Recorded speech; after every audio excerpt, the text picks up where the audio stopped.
Hi, everybody, and welcome to our pre-full moon, pre-full moon in Libra webinar. We will tomorrow evening have the exact moment full moon, at least evening in terms of GMT, at 10 minutes after 5, and then the full moon will be at GMT time at 6:40 and 2 seconds. An important full moon given the condition of our world and of humanity at this time, because it seems that the harmonization aspect of Libra is sorely needed. We have a world in great stress, of course. In a way, we can expect that. DK told us that before the first initiation, whether of the individual or of humanity, I suppose, the power of Pluto is very strong. And it's going to drag to the surface all kinds of things that we did not expect were still there, hiding, as it were. We didn't expect it. And then we're shocked when these terrible things come to light. So, there's so much division. I was talking to Tui about this, and she's of the firm impression that the Shambhala impact, really has now hit the ground, as it were. And of course, it brings not only synthesis, it just depends on who's responding to it. It can bring great separation and the expression of egoism, the separative attitude. I mean, I read about maybe California, maybe Texas, maybe other parts of the country. They want to secede from the Union. And we have this, I'm sorry, we have this going on in Spain at the moment with Catalonia and the larger body of Spain causing a lot of division and disruption.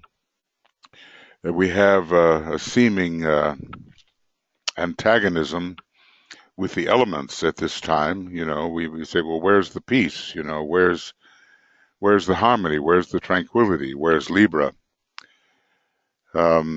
We've had a series of devastating hurricanes, and we wonder whether that's over yet for this particular season. And, we have unsatisfactory solutions in some places, and I think Puerto Rico is one of them. A devastated island with 3.4 million people, and all of their forces and capacities knocked out, and lack of understanding of the situation, a lack of compassion, I might say, has been characteristic of some of the powers that be. And then we have this terrible shooting, another one. We still don't know the story here about why this man chose to rain death apparently indiscriminately on these concert goers, and I'm sure this will come to light. Is it reaction to medicine? Is it madness? Is it obsession? Is it radicalization? What's going on here? We do know that Libra is growing stronger in the planetary horoscope. And the Tibetan looked at this in a positive manner. He said, therefore there's no real need for upset or fear, because it has a huge effect in the balancing of contending energies. It is a sign that rules in a way, the first three rays. We hear that the third ray comes through Libra, and it is a triangle when we excuse me, when we look at it in the constellation. It was once the claws of the scorpion is represented as a triangle, so the third ray and its symbol, the triangle, is suitable. But that's the money part, and there's also the law part, first ray, and the sex part, relationship part, second ray. So I've seen where the second ray is a major force working through Libra, even though DK does not discuss it directly. He certainly discusses the third ray directly in relation to Libra and its connection with finance and the distribution of energy. But of course, the law is also there, and there's a very strong first ray component, and decisions are made in Libra which are determining at various points along the path. And certainly the great decision at the sixth initiation is ruled by Libra, and interestingly by the third ray, which passes through Libra. So Let Choice Be Made operates all along the spectrum. In the Joffre illustration here, we see many of the pairs of opposites coming together, the kind of yin and yang, and the sun and the moon considered as opposites, and you're kind of hard pressed to see which side they should really belong on, because the artist has varied them and mixed them. One of the things that we do see is the great solar deity here on the right, even though the sun's on the left, and we see Thoth, who is the representative of Mercury and its relationship to the moon, on the left. So we have the right and the left, the sun and the moon. Generally, the sun would be shown on the right, and this shows a very kind of a Masonic illustration. There's the checked floor, which represents the polar opposites of spirit and matter, or soul and personality, in the life of the individual. And we have the suggestion of the Egyptian ritual, in which the heart has to be weighed in the balances, Libra, against a feather. And if it's heavier than the feather, then the crocodile, who represents Makara as the personality, eats the heart, which is the symbol of having to return to incarnation. So always there is judgment. So much in the Egyptian mythology and occultism, there are assessors and those who judge of the capacity of the individual. So I'm not sure that any of us is quite ready to have his heart weighed against the feather. Maybe this is a symbol, perhaps, of that which can be successfully passed at the fourth initiation, when incarnation in the normal manner no longer becomes necessary. But bringing together of the pairs of opposites, especially of soul and personality and spirit and matter, this is our goal, and that antagonism, the chafing of these opposites, shall turn into harmony and peace. And we are promised in the coming age, it's pretty symbolic, but there will be an era of peace for the 1,000 years. All of this will be under the reign of Christ, considered as the Prince of Peace. So I think he has a very strong Libra in his chart, along with Pisces. Obviously, the masters do have two major signs in their charts, as some of the writings of the Tibetan have shown. And oftentimes, for those who are working closest with us to save and help, it's the Pisces energy. But Libra is so absolutely needed at this time to restore balance to humanity, which is in a dire manner out of balance. DK, for instance, said the masters don't even know where the sexual problem will end, and there are so many deviations and justifications, and all kinds of things which are departures from the law as given. So things are a bit out of control, and Libra is the sign that is meant to bring them back into regulation. And it is also the sign of harmlessness, perfect poise, an adjusted point of view, and divine understanding. All of those related to the sign Libra. The mantram is important, I choose the way which leads between the two great lines of force. In a way, this is the way of soul which leads between spirit and matter. But from another point of view, Libra is the royal road, the Shushumna, which leads to Shambhala, or the representation of Shambhala within our system, which would be the crown chakra. So in a way, via that royal road, the base of the spine and the top of the head are completely united, and this is I think, a fifth initiation, a kind of activity. Shambhala, we think of it as the place of power, but it's a very Libran center. Well, it has all the 12 signs of the zodiac, of course, but the Libran part of it is all about the perfect peace which reigns in Shambhala, and only there. He tells us the hierarchy is a center of dynamic energy and outgoing force.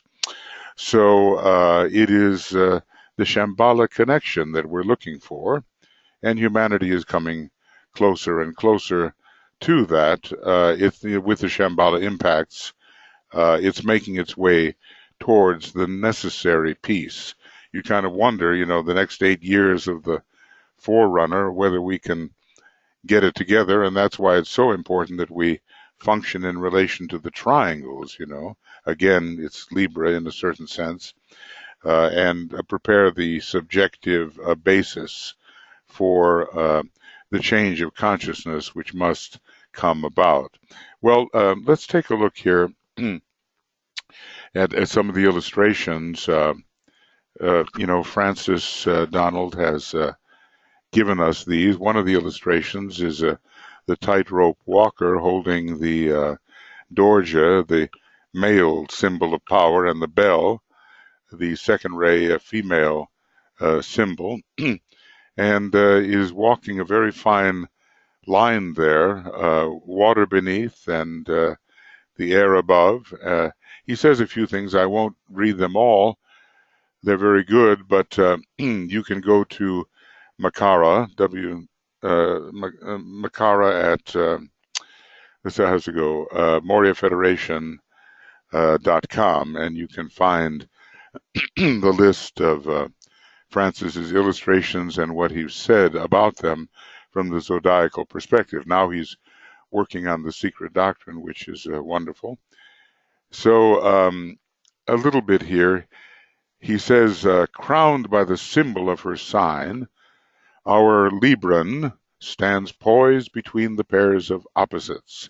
She holds the dorja, that's the symbol of spirit, in the right, in the right hand, vertically in her right hand, and the bell, symbol of the force which initiates the manifested world, horizontally in her left. Her fingers form the mudra of balance. Now, it's not a static balance. In Libra, there's a lot of third ray. So it's a dynamic equilibrium that Libra is, an equilibrium in motion that Libra achieves. The poise she has attained is neither rigid nor static, but is rather an expression of her dynamic focus, a fluid state of perfected attention. She faces the west, and her airy garment, Libra is an air sign, it'll be powerful in the Aquarian age because it is an air sign, reflects her position on the western arm of the cardinal cross, Aries in the east. Yet paradoxically, she stands at the midway point where land, water, and air meet, that central point, freed from polarization in the little self. Liberation becomes truly possible. Now, when you look at this one, Libra is actually the ruler of the atmic plane, the plane of spiritual will. So it has a very forceful impact upon the human being. All right. Where are we here? Yes, Venus, Libra's exoteric ruler, shines above the mountaintop of Capricorn, and you see that up here. Here's Venus, at least symbolically, shining above the mountain where it's the hierarchical ruler of Capricorn. And watery Cancer swirls beneath her feet, and Aries, her opposite in the east, holds the tightrope on the far shore. And Saturn, among whose many names is the Lord of Balance, reigns as hierarchical ruler of this sign, and thus takes his place as the crown jewel, proclaiming God and his form are one. So all of these planetary potencies come into the act. I wonder how many of us would like to undertake what this daring Libra has undertaken, but in a way, treading the path which is ruled by Libra is a task equally as difficult in a spiritual sense. A few things down here at the bottom. You can read the rest. Libra is called the place of judgment. Okay. So here the die is cast.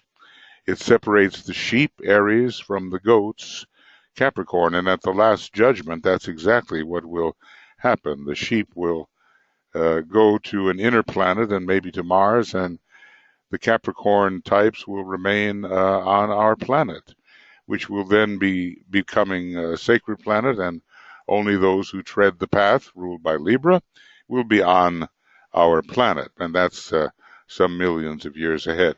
So this is the distinction between the ordinary and the reversed wheel. The sheep are the ordinary ones, the goats are on the reversed wheel. Okay. And here is the statement by DK talking about Libra growing in power, thank goodness. The end of the century, and we're already past that, so, it's continuing now. The end of the century will see the influence of Libra rising as it rules the transition between the Piscean and Aquarian ages. So we have to keep that delicate balance and also use the fourth ray so that the value of the old is preserved, at least what is valuable in the old, and the new is embraced in the right way. And here's that fine astrologer Dane Rudhyar from the Gifts of the Spirit describing Libra, a totally accepted relatedness. It is the sign of relations, of course, and of all kinds of relations, and ideally of right human relations. And so this relatedness, be it with an object, a situation, a person, Libra in meditation is the phase of contemplation where you do unite with the object that you are beholding, and it's no longer considered you're within it, you're unified with it.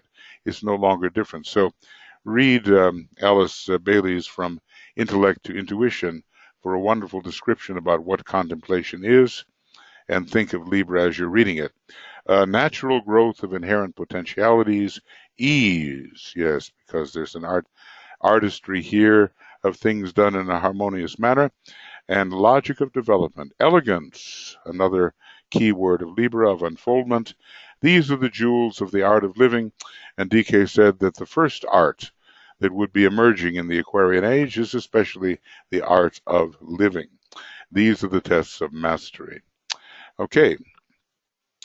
Now we have also another image. It's a very bold one. I believe it's of Athena. So let's see what Francis has said about this one. Yes, when Athena burst forth, fully formed from the head of Zeus, Zeus, Jupiter, right? She gave us our most graphic example of the nature of Venus, Both brilliant and beautiful, she epitomizes the ideal feminine, the third aspect of divinity. And of course, well, if we look at this monadically, we'll see that there's a lot of the second ray that comes in with Venus as well, the soft line rays. The razor's edge, which she is treading here, also depicts Venus at the instant of her emerging. The fragments of her body, still half in the darkness of the noumenal realm and half bathed in the light of manifestation, and you see the fragmentation here in the vehicle of Venus. It's a bit like Venus Athena. There's a bit of a difference between the two, especially in the astrological glyph, with Venus being rounded and Athena being the one who comes forth more with the diamond or the spear instead of the circle.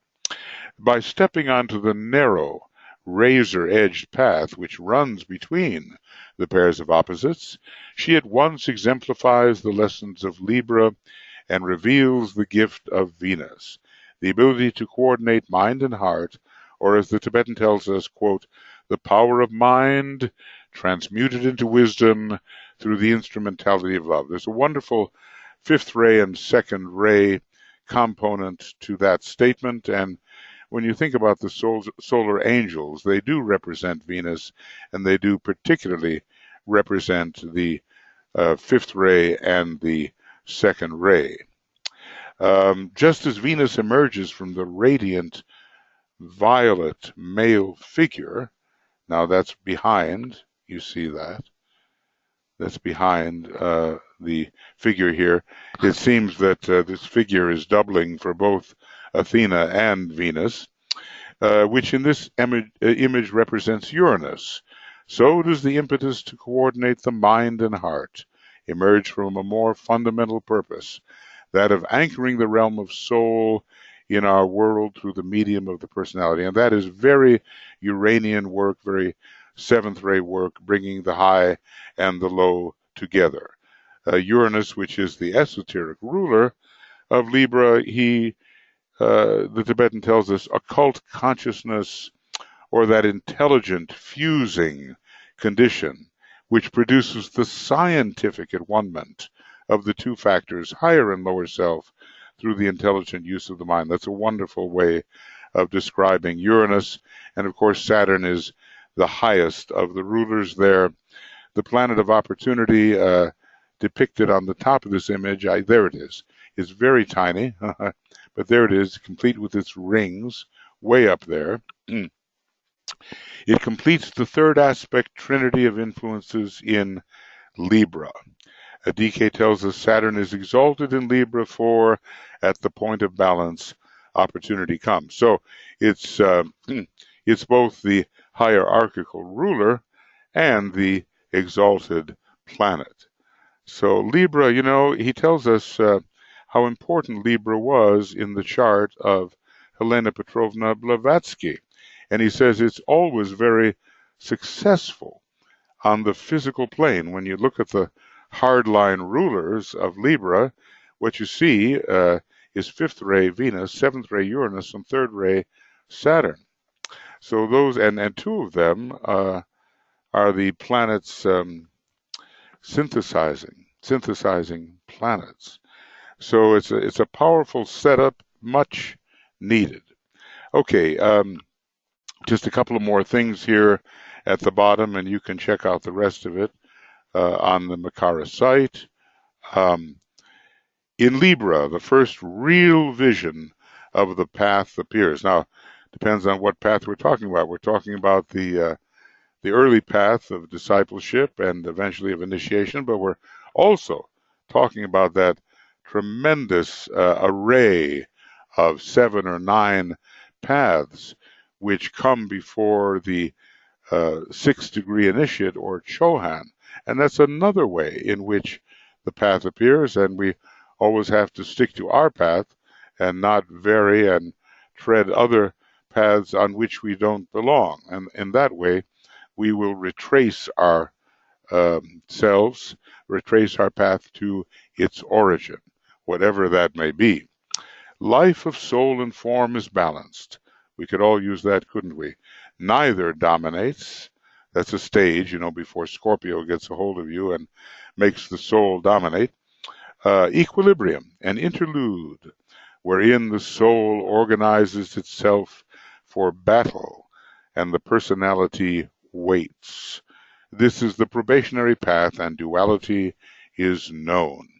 Well, that's one phase of Libra, but there are also the later phases which have to do with mastership and the spiritual will, and the third plane from above, and then the treading of the path which is revealed at the fifth initiation, and the fifth plane from below, ruled by Libra, reveals these various paths with which a master must acquaint himself so he chooses correctly.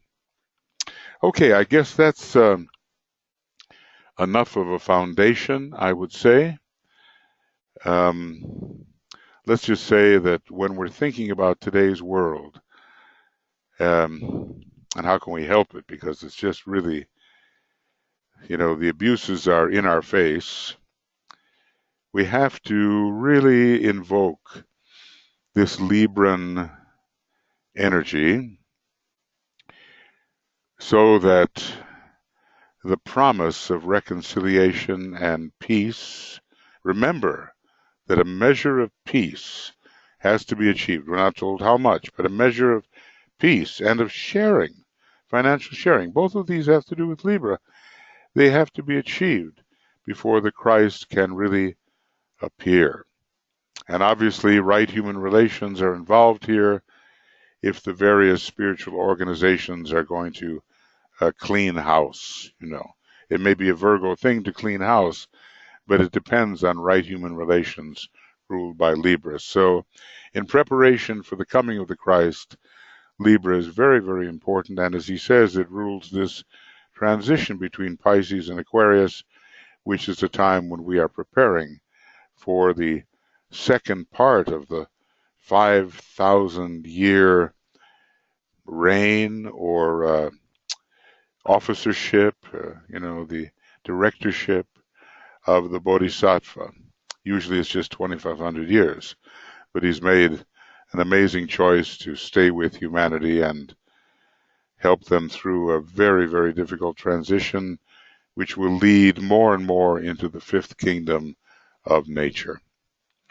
And that, of course, is Libra again, because when you look at the initiatory process, it's the petal in the egoic lotus that is ruled by Libra. We can call it the seventh petal, which really begins to have activity when the first initiation, giving us entree into the kingdom of God, is being taken. All right.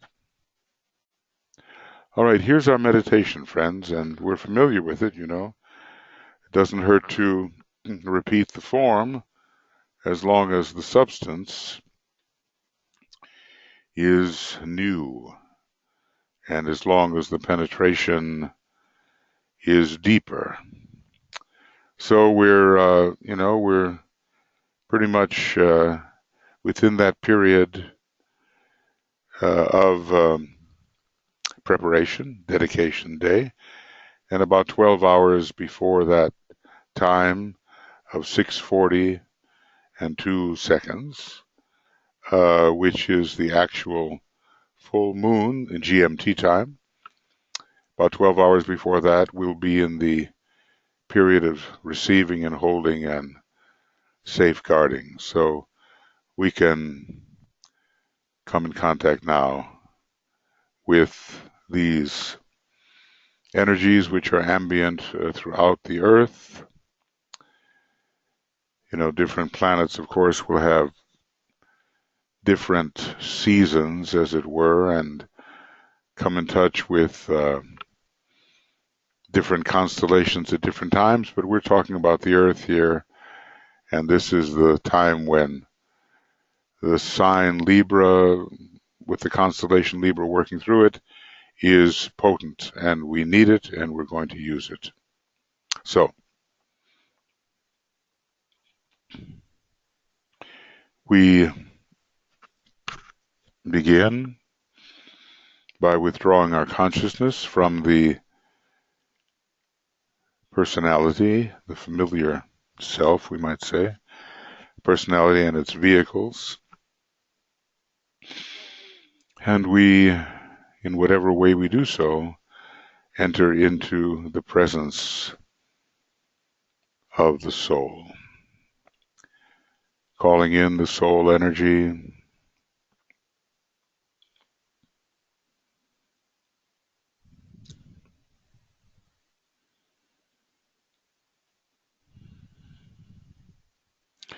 it's a flow which comes from the higher mental plane, practically considered.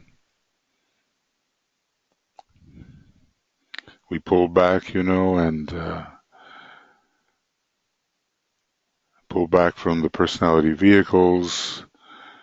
They are our instruments, but we are far more than they are, even though we will reclaim them as part of our entire expression at a certain point. So increasingly we feel ourselves to be within the realm of light, love, and spiritual power.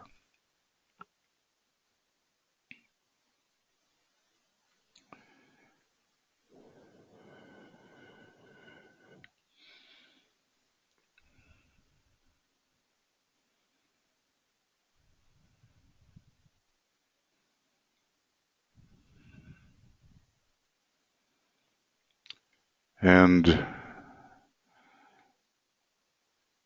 we know ourselves really to be the extension of that higher self. It's one of the higher selves. We are the soul in incarnation. And we are also, in a way, the soul on its own plane, which is the higher mental plane, and the plane that the solar angel uses very much is the Buddhic plane of harmony.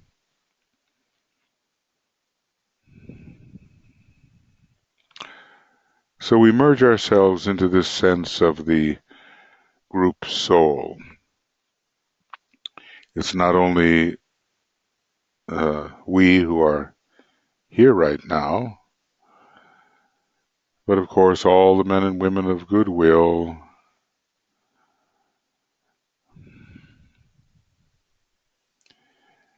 and the members of the new group of worlds servers, still more dedicated and effective. We try to feel our unity in soul with these at least partially soul-infused individuals.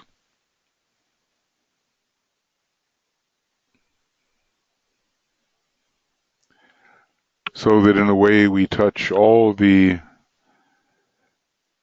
well, let's call them the good people of the world, those who are infused by good, which is a reflection of the will to good, which is trying to work itself out through the soul and personality.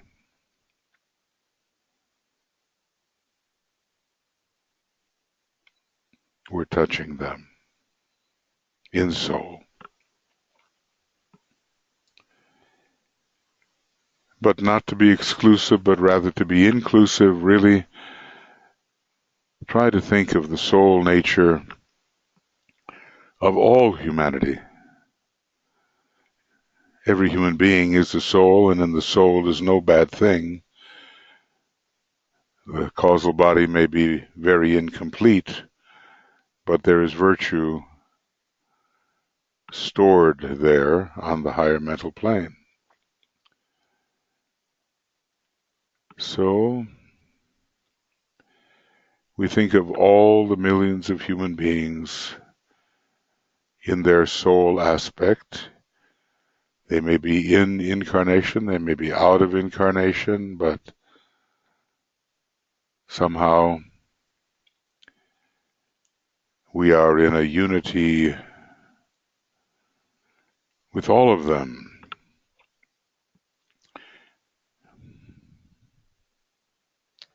And that unity becomes overpowering, merging into a kind of oneness. And so we begin to realize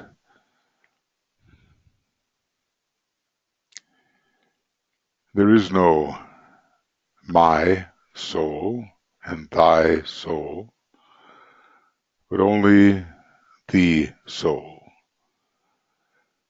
And the ancient second ray mantra means something to us. Naught is but me.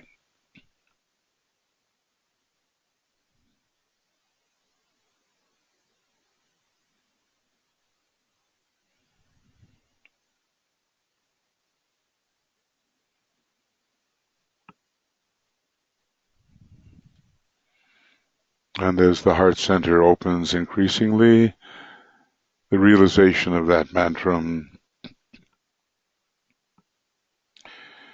will come home to us.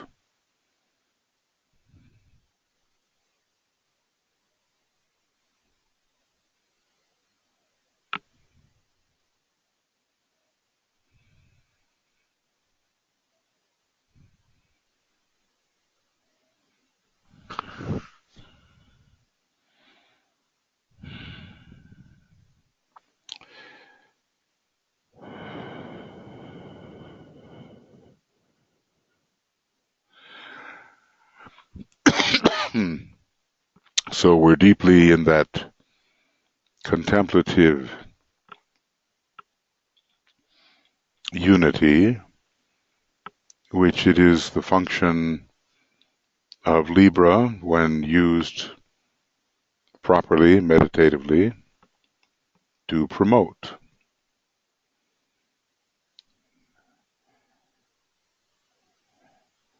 It's a very mental sign in a way. It rules supermind, not just the mind in its dual nature, but the mind as found on the atmic plane.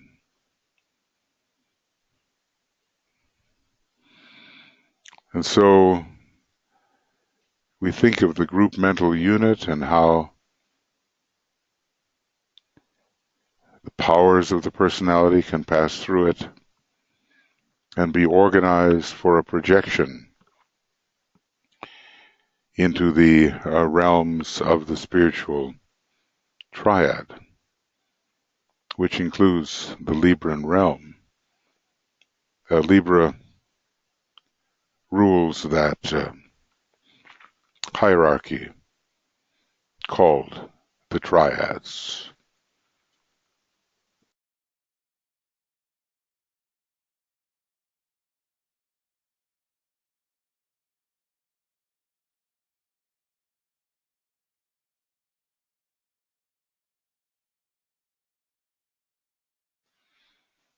So we gather our point of tension at that mental unit, and we visualize the 7-colored rainbow bridge with 2 colors more prominent than the others, that of our soul ray and our personality ray.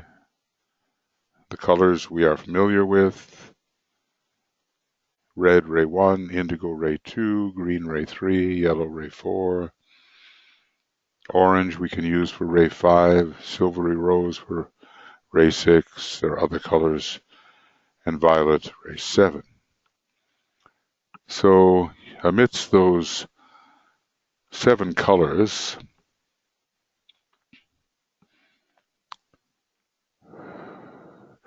and somehow having a rapport of the intuitional level with the emotional level, we're going to project into the spiritual triad. Now, how far our projection really goes, that's a technical matter, but we can visualize at least that it goes all the way to the monad, and there will be a response. We are told as the father runs forth from the house to meet the symbolic prodigal son, which is every one of us. So this may take years or lifetimes to really complete. It's not completed when the monastic permanent atom is reached. We have to go all the way to the monad and, of course, later beyond. But each of us, we visualize our two colors, particularly soul ray and personality ray, but all colored by the color indigo, basically, because we're going to use the indigo word of power, which is, I see the greatest light. That's going to be the light of the monad. We imagine it at least. The light of Shambhala working through the monad.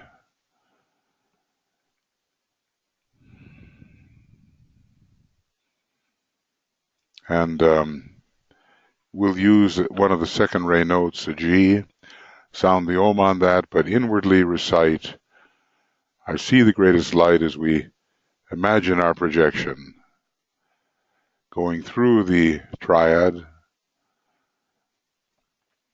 The highest realm of the triad, of course, is in a way inaccessible to us, but at least through up to the third subplane of the Buddhic and Atmic plane, that should be accessible as we go along, and then into the monad. So I see the greatest light, and will expect a downpouring on our thoughts.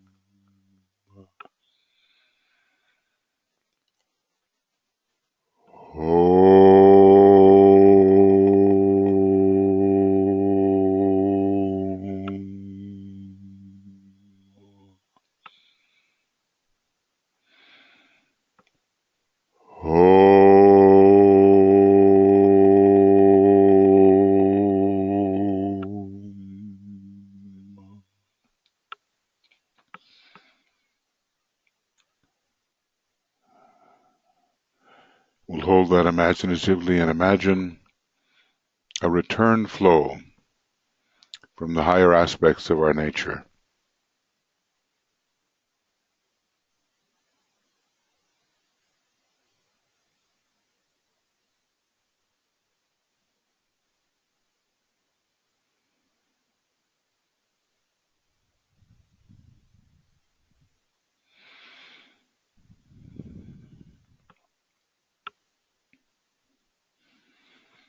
Because all the light we need at this time certainly can be found in the unfettered light of the monad, and even, of course, the light of the triad and the soul.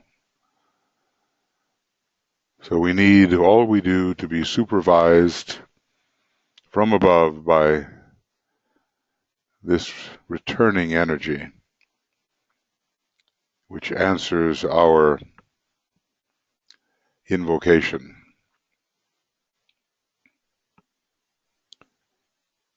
So we will imagine that we are in that realm, or at least very responsive to it, that realm of the spiritual triad where the masters habitually focus.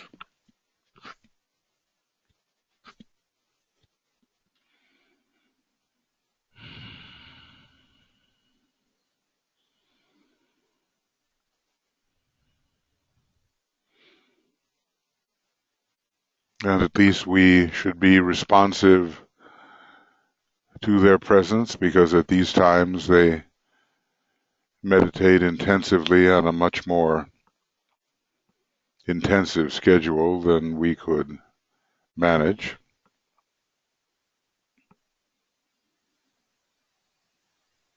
And we offer our cooperation with them in the form of salutations. So, with gratitude, heartfelt gratitude, as we feel into the presence of the Great White Lodge, especially on the Buddhic plane, the majority there, the plane of harmony and intuition,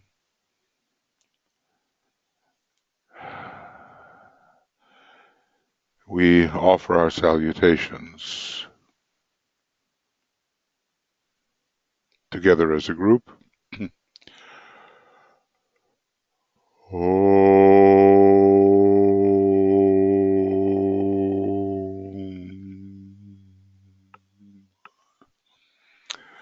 Salutations to the Christ, the Master of all masters, and the teacher alike of angels and of men.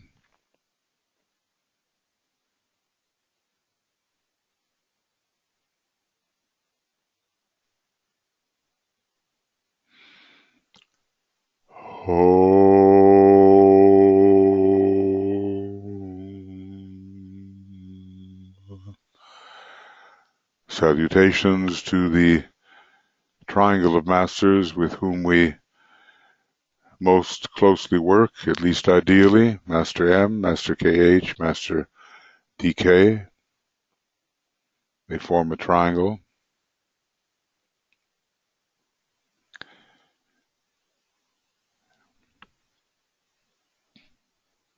And now individually.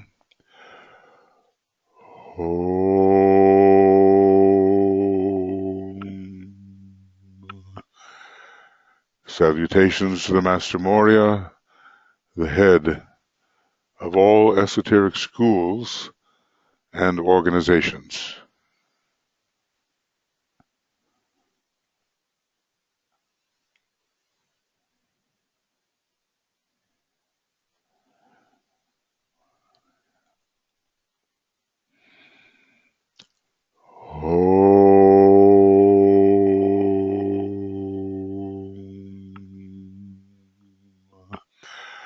Salutations to the Master KH, whose ashram is focused on the preparation for the reappearance of the Lord Maitreya.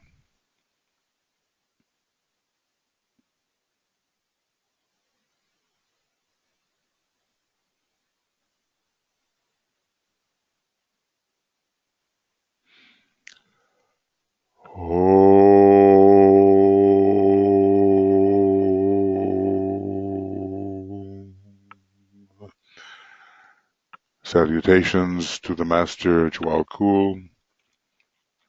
who trains aspirants for initiation and who has given us, as the messenger of the hierarchy, the blue books and also much work with HPB.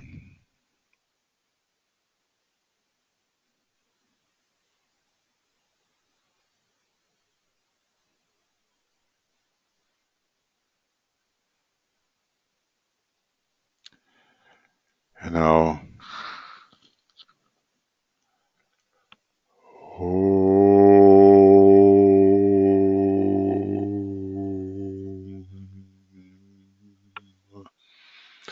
salutations to your own Master as you believe him to be or know him to be. The Master towards whose ashram you are gravitating.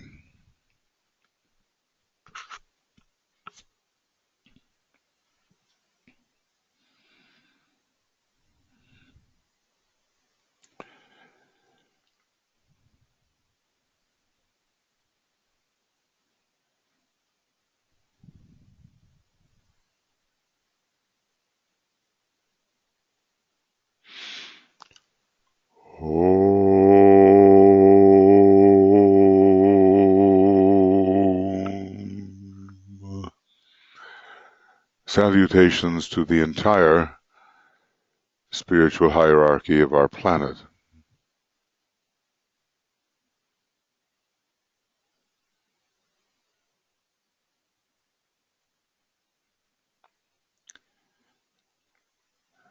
And may we learn through cooperation, putting our personality tendencies aside and correcting them as necessary. And now we go further. We raise our imaginative thought as a group to the center where the will of God is known, Shambhala, and with deepest reverence and in all humility, we attempt, identified as a group soul, to attune with the presence of Sanat Kumara, the Lord of the world, the King, as he stands at the center of Shambhala. We attune, silently attune as a group.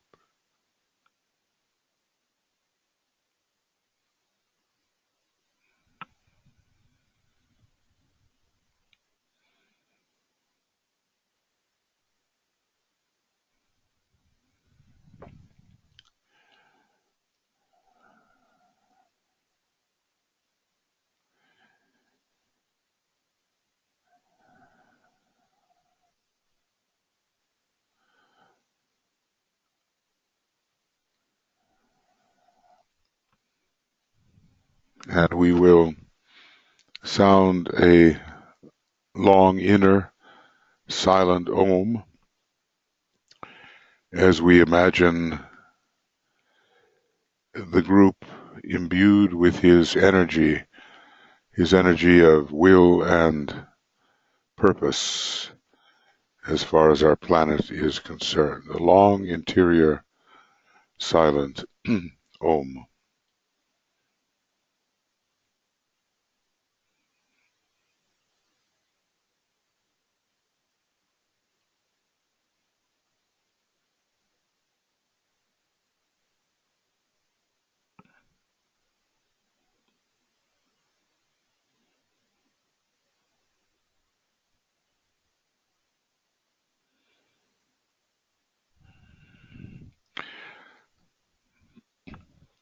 And so our spiritual will be increasingly strengthened, and we will be carrying out some little aspect of the divine plan in our own sphere, and come to know eventually, as the initiations unfold, what may be the greater purpose.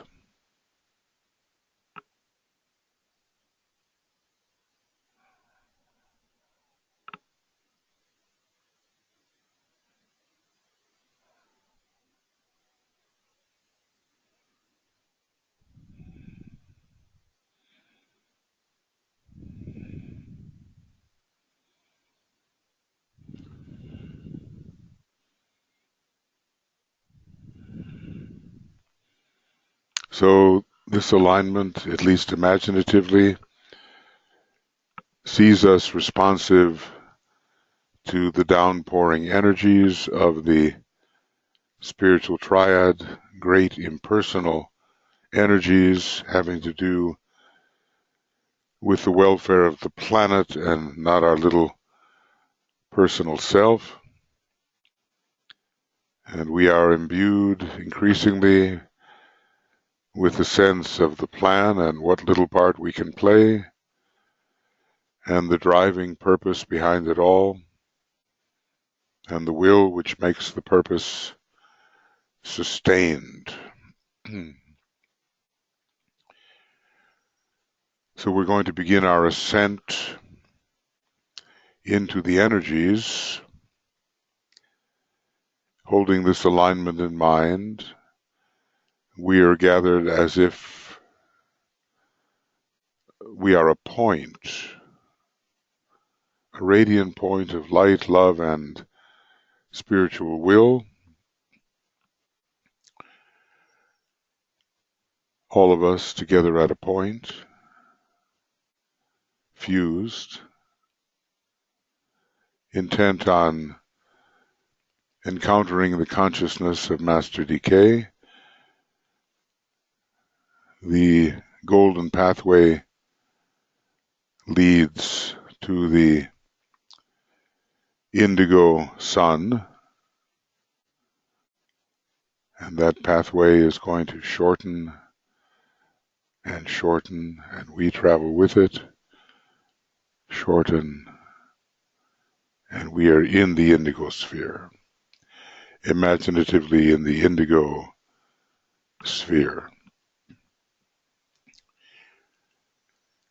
And here we imagine that we find the support, the knowledge, the consciousness of Master Decay, that great expert in planetary and extraplanetary and local cosmic energies.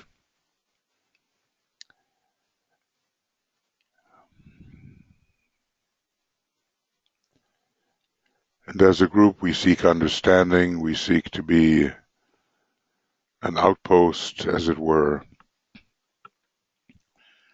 of the Master Decay's consciousness.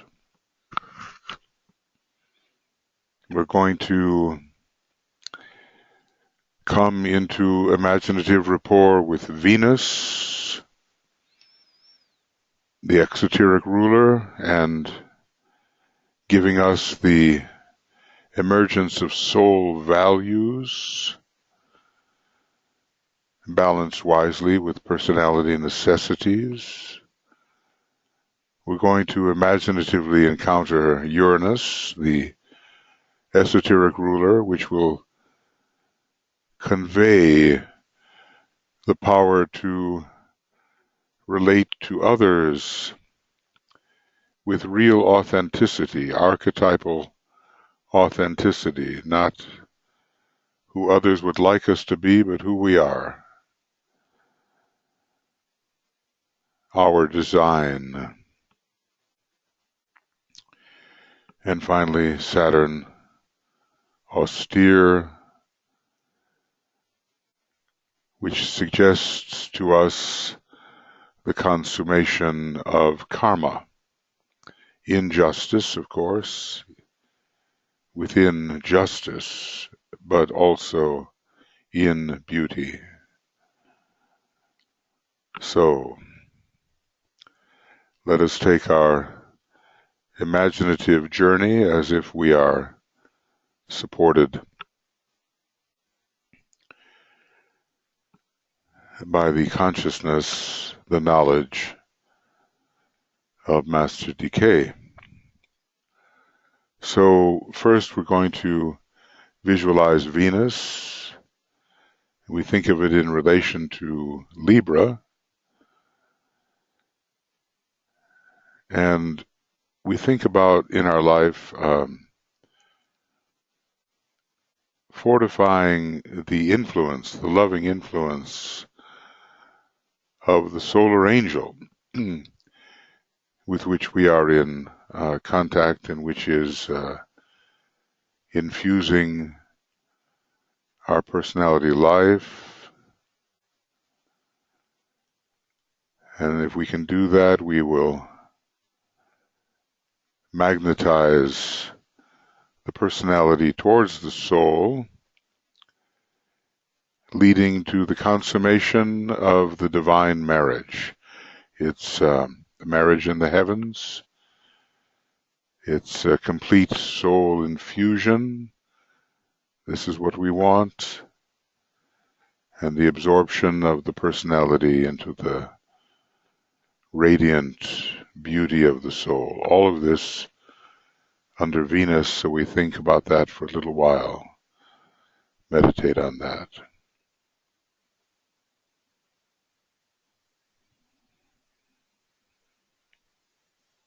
Coming closer to our solar angel.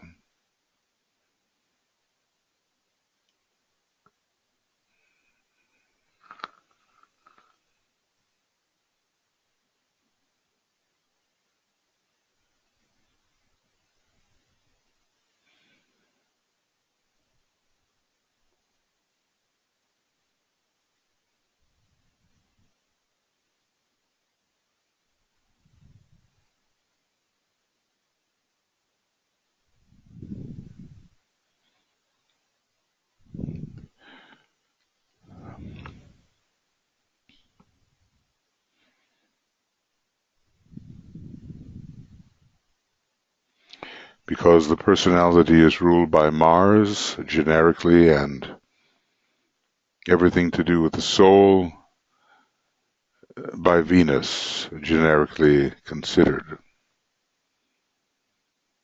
So the Venus influence in our lives, in our groups, pours in,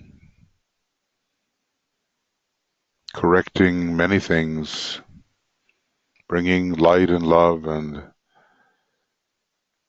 the fusion of mind and love and wisdom.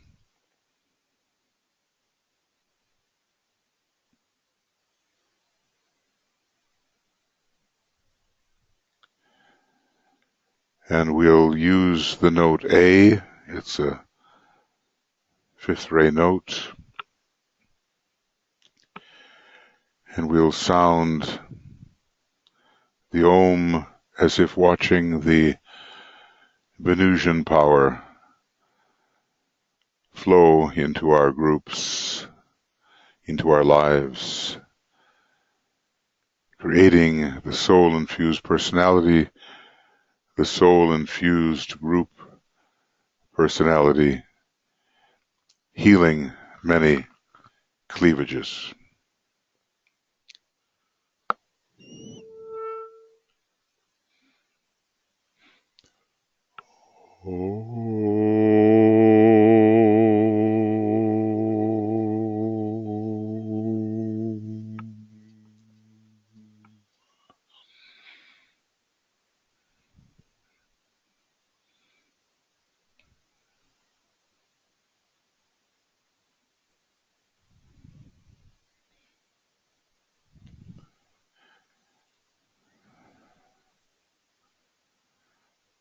These energies are present now. They really are.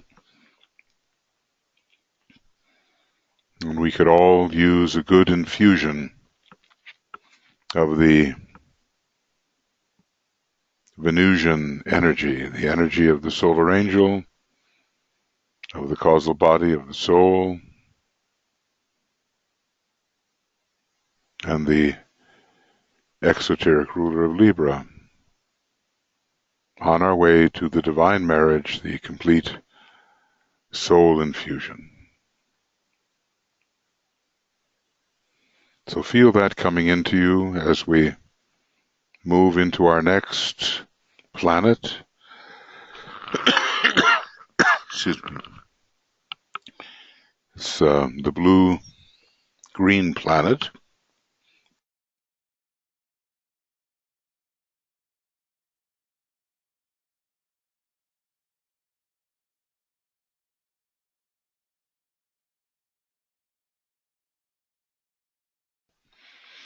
It is the planet Uranus. Has more green in it than Neptune, interestingly. So we think about the power of Uranus as it functions in Libra, because that's the aspect of it that we are encountering. And it brings about, and we need it, a new social order based upon relating to others in a way that brings out our real nature and not some kind of design that we think we should be expressing. Our archetypal nature, our archetypal authenticity, which is found in the realm of the soul and beyond. So we will visualize the emergence of new forms of group creativity. It's coming in the Aquarian age, based on the transmutation of the sex impulse towards the throat, the center of creativity, and we will contemplate fresh modes of human cooperation and interplay, which contribute to the vitalization, the betterment, the balance of all energy systems, great and small, within our planet. It's a seventh ray revitalization, transformation. It's an elevation of what relationships have been into what they should be, including the relationship between the soul and personality and the still higher aspects of our energy system with the soul-infused personality.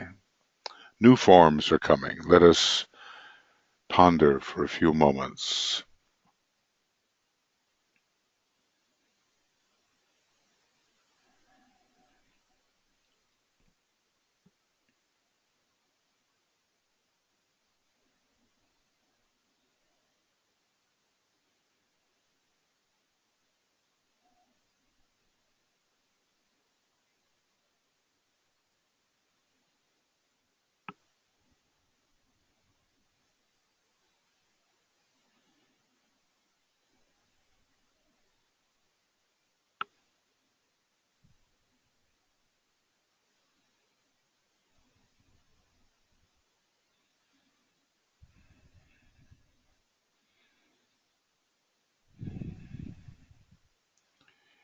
We all have some pretty deep-seated gifts which are part of our authentic identity.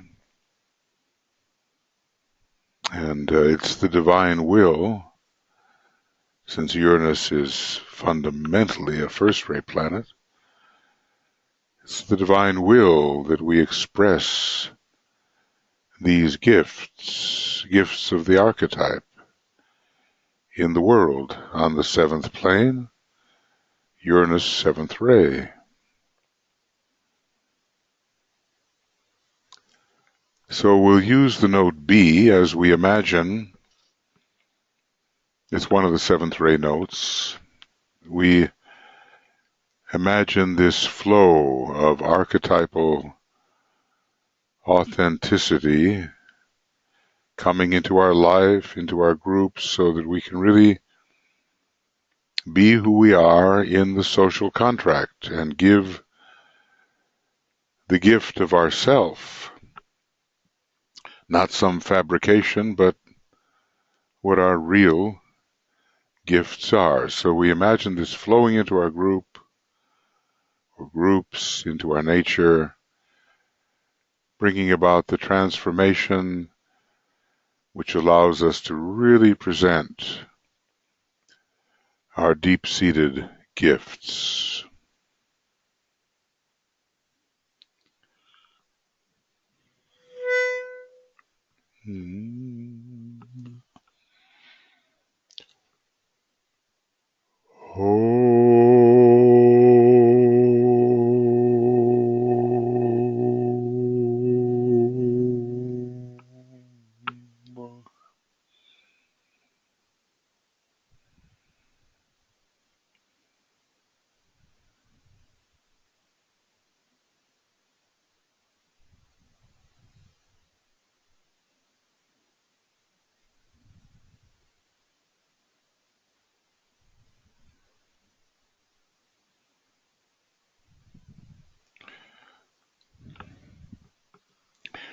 So no disguise, but who deeply we really are. This is what we present to the world as part of the divine will. And then finally, we have Saturn. We all know what Saturn looks like. We've seen the ringed image. It's the hierarchical ruler. It's the exalted planet in Libra. Very powerful. In Libra, ruler of the atmic plane, as is Libra. So it's divine law, expressed through the spiritual will, coming from the atmic plane. So let us realize the dynamic equilibrium in manifestation intended by the divine plan. It's an expression of Atma, impulse from the highest level of the spiritual triad. And so we ponder on the lawful balancing of karmic imbalances and the relation of this balancing to the just and harmonious expression of the divine plan. So this is Saturn in a very high aspect, bringing in divine law, divine will, spiritual will, bringing it into our lives, bringing it into our groups, balancing karma, and bringing about correctness and justice in all relations.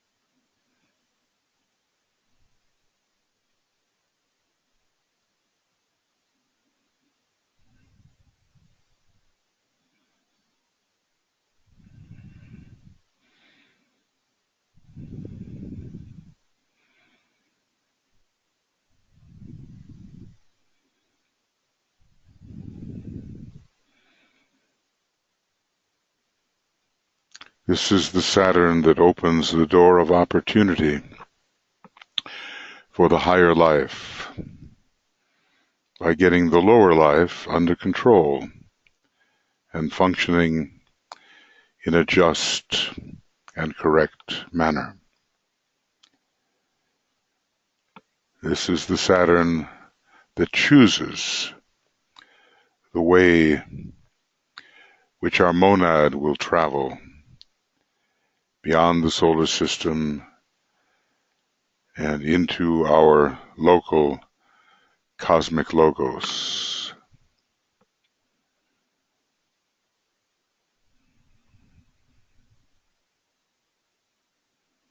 This is the Lord of Time,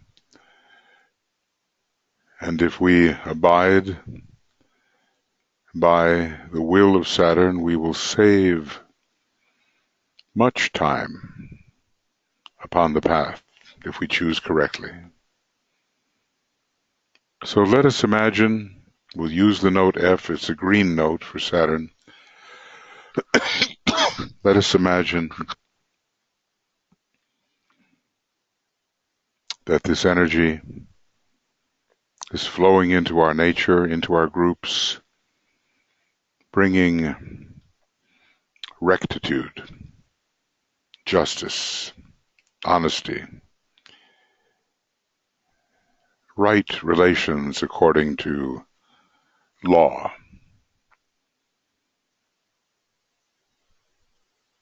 This will flow in and give us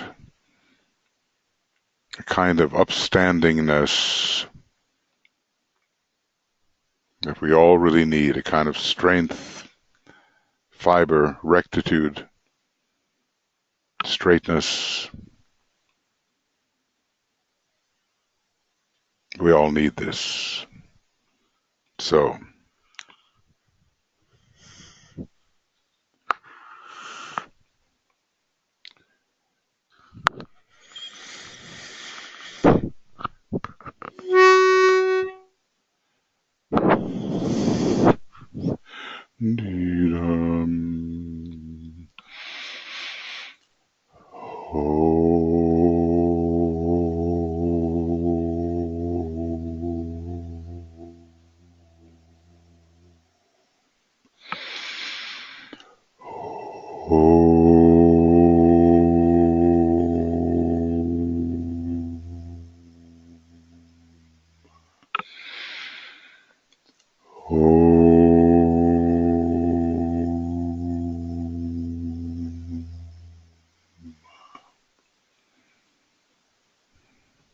Venus, Uranus, Saturn, and of course the great Lord, the Solar Logos, in which as monads we have our home, albeit a temporary home, but we have our home there.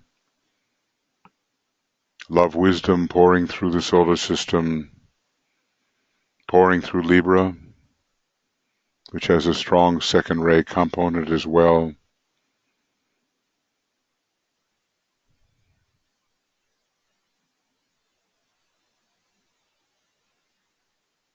We are children of the solar system. Love wisdom is our essential nature when in this solar system, whatever our rays may be.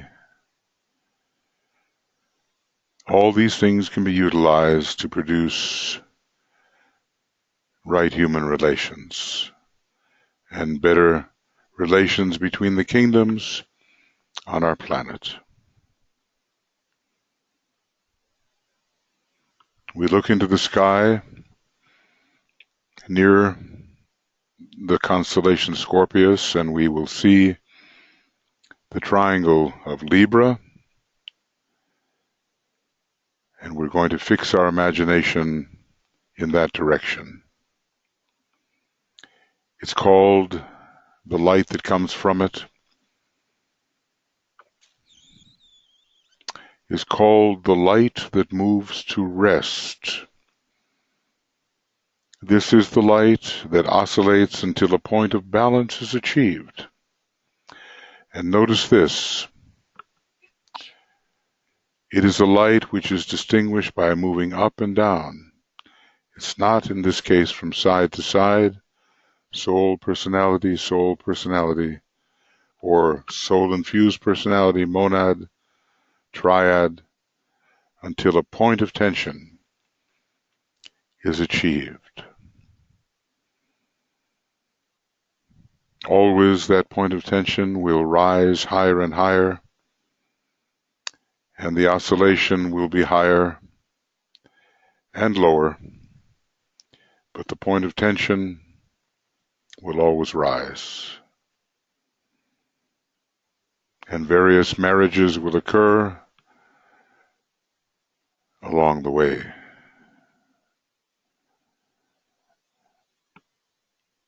And when we think in the direction of this great sign, its rulers, its rays, not just the third ray, but the second prominent as well, and maybe the first in there somewhere,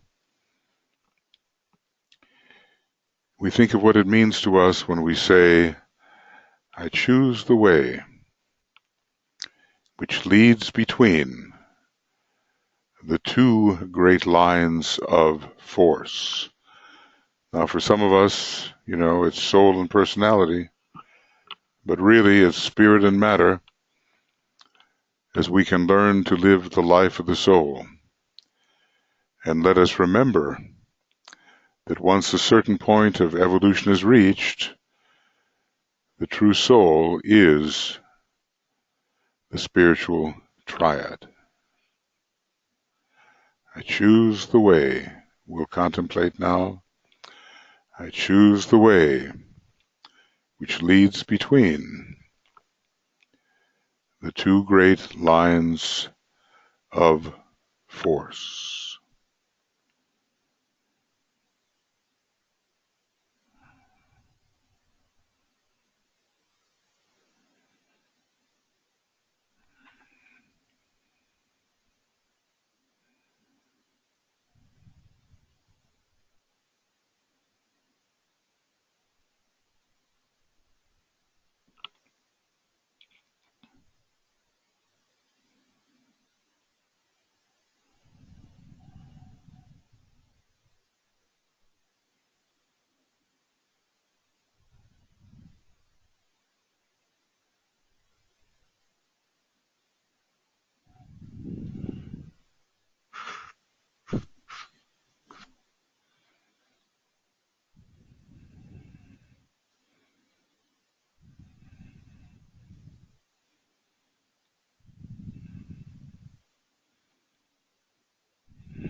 At every point of tension, there is a new way to travel, and the point of tension is always rising.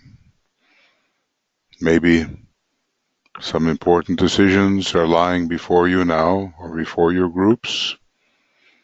This is the time. At whatever point of tension is necessary for the correct path. I choose the way which leads between the two great lines of force.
We are reminded that the disciple is in the world but not of the world, and there is a special path chosen when one realizes this to be the case. I choose the way which leads between the two great lines of force.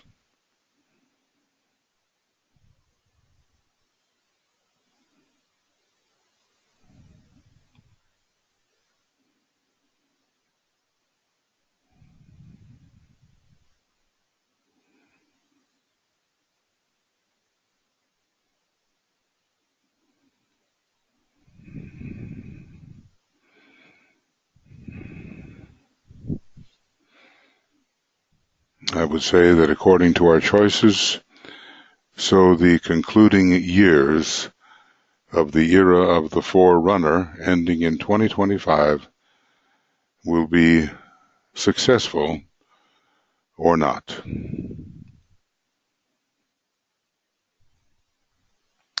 So let this mantra strengthen as we move towards the moment of the full moon tomorrow, the 5th of August at 6:40 and 2 seconds p.m.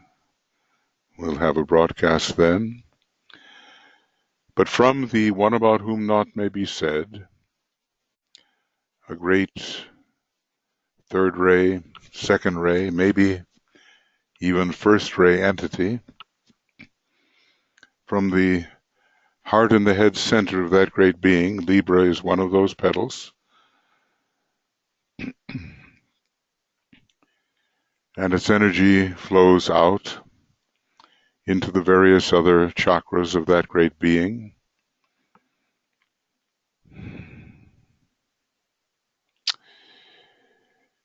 And reaches our local cosmic logos, passes through the sun, through the solar logos, into Venus, into Uranus, into Saturn, and thence to our little planet in Shambhala, where as monads we receive this flow,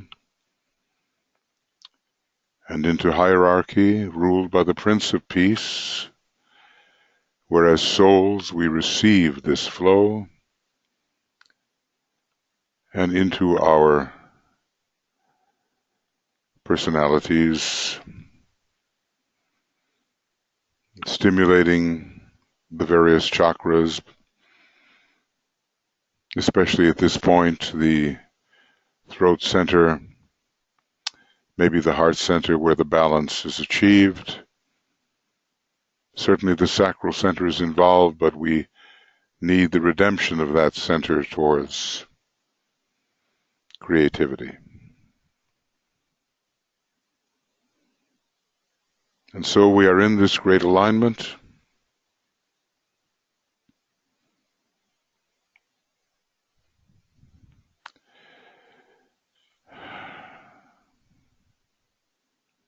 We are building towards the exact moment.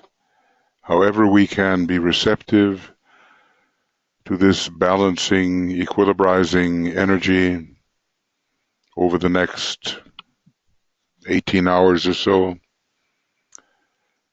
maybe a bit more like 21 hours. Let us be so. Let's see that energy of peace, equilibrium, flowing into some area that you will choose. Let choice be made. You will choose to imaginatively direct the Libran energy into an area of difficulty and see it performing its harmonizing, equilibrizing role and creating, instead of antagonism, friction, and so forth, right human relations. So let us visualize the flow of Libra into an area of humanity needing that energy.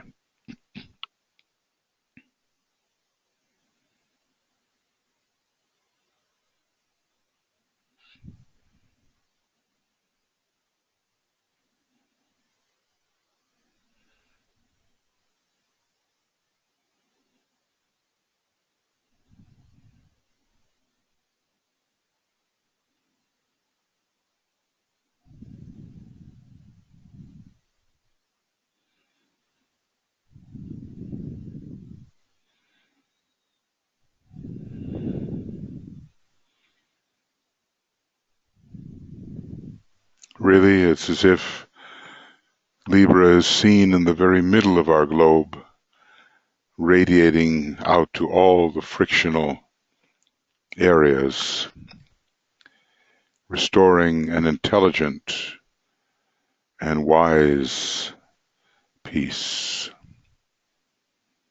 The time is coming. We'll use a second ray note as we see that radiation bringing harmony and peace to these sorely troubled areas.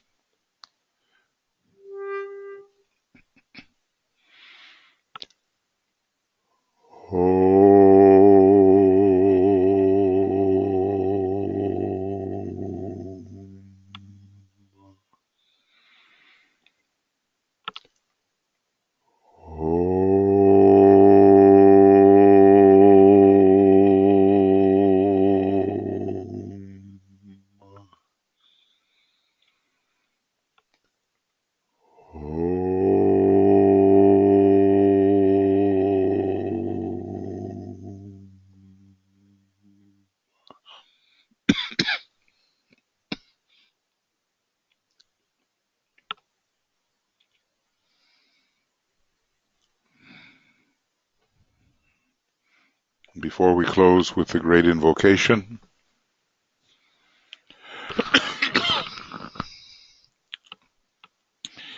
we have our exact moment full moon broadcast starting at 10 after 5 p.m. GMT, and you'll find the link. Sorry. Excuse me. You'll find the link in our chat box, I think. And then the day after, I'm going to broadcast the Libra solar fire ritual meditation with music, oratorio. I'll send the link out to you, and I'll ask Brett to send it to me. And we will work throughout this Libra period to help bring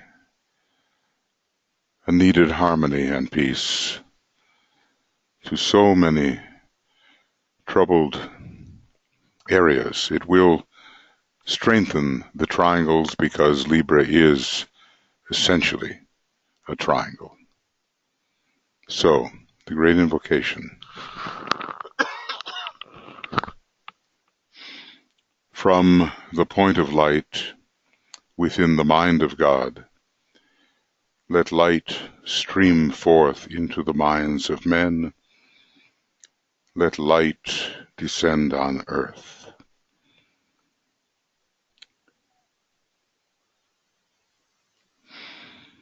From the point of love within the heart of God, let love stream forth into the hearts of men. May Christ return to earth.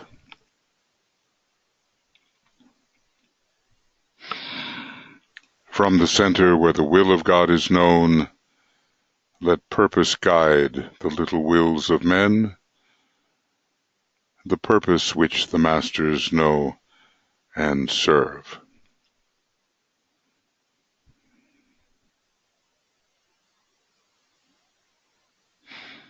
From the center which we call the race of men, let the plan of love and light work out, and may it seal the door where evil dwells. Let light and love and power restore the plan on earth.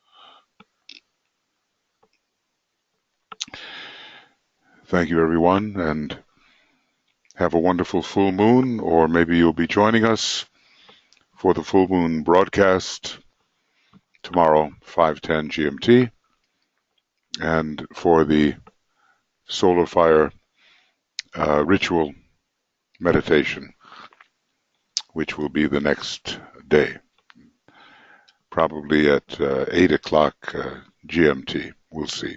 I'll send it to you. All right, many blessings, and tomorrow we'll be doing in the Ask program, we'll be, well, we're not doing it tomorrow, but on Friday we'll have the glamour, and tomorrow our work with the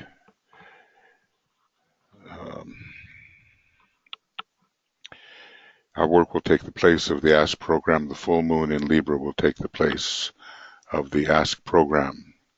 So we hope that you can be with us, and lots of love from Tuya and me, and from the Morya Federation. We'll be talking to you. All the best. Bye-bye.